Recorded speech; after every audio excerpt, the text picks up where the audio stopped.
Welcome to Let Me Fix This. Enjoy the video.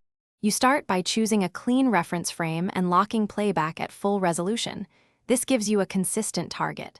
Open Lumetri on both reference and target clips and match exposure and white balance first because they change perceived color.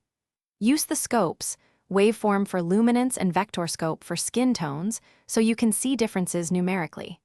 Once done, make rough contrast and saturation adjustments to bring both images into the same ballpark before detailed matching. Now refine using RGB curves to fix color casts without crushing blacks. Subtle S-curves restore perceived contrast.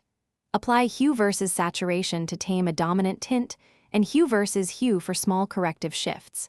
If skin tones differ, draw a mask and feather it. Adjust the mask's correction so skin matches on the vector scope. Make sure to toggle the clip's Lumetri on and off to compare, and use the reference monitor to keep the match consistent across multiple shots. Finish by applying global tweaks on an adjustment layer so everyone stays consistent. This is where you add a final LUT or filmic grade. Render a short section and play it to inspect motion and temporal consistency. Grades can shift with movement. If something still reads wrong, unlink any camera LUTs, confirm clip color space, rec.